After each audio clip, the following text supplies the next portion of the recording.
बब्बा बिठारो। राम राम राम राम राम राम राम राम राम। देख रहे हो बाबा और भूत की एक्टिंग, क्योंकि कुछ ले देकर यहाँ भूत भी फिक्स हुआ है और ये जो शूट कर रहा है वो भी फिक्स हुआ है। कुछ देर बाद यहाँ पे राम राम राम राम राम कह के इस भूत को निकाला जाएगा और ये वीडियो क्लिप इंटरनेट में वायरल कर दी जाएगी, जिससे करोड़ों लोग इस पे विश्वास करेंगे, आस्था के साथ यहाँ पे जाएंगे, कुछ ना कुछ चंदा चढ़ाएंगे, जिससे इस बाबा की लाइफ तो लग्जरी हो जाएगी। लेकिन वो बेचारे जाएंगे इस उम्मीद से और उनकी उम्मीदें भगवान से उठ जाएंगी। हमारे यहाँ ऐसा ही होता है। ये बाबा अपने ही बनाए हुए जाल में लोगों को फांसते हैं।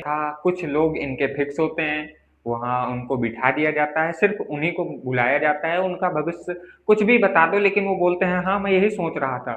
कुछ ऐसे ही तरीकों से फांस के ये करोड़ों जनता का इंटेंशन अपनी ओर खींचते हैं और ये बन जाते हैं, कोई बाबा बन गया, कोई शंकराचार्य बन गया, कोई आदि गुरु बन गया। इस तरह से मतलब देश को फर्जीवाड़े में फंसा रहे हैं। इसलिए इन अंधविश्वासों से बचना है। इनकी क्लिपें मैं कुछ आपको और दिखाना चाहूंगा किस तरह से ये मतलब करते हैं।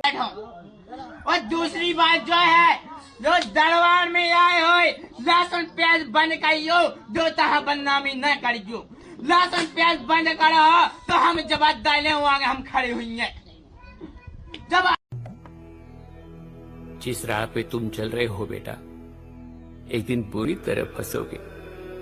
उस दिन मुझे याद करना, मैं पहुंच जाऊंगा। ये बोलते हैं लहसुन नहीं खाना, प्याज नहीं खाना, मगर ये सब कुछ खाते हैं, सिर्फ हमें बोलते हैं। इसलिए ऐसे अंधविश्वास से बचना है।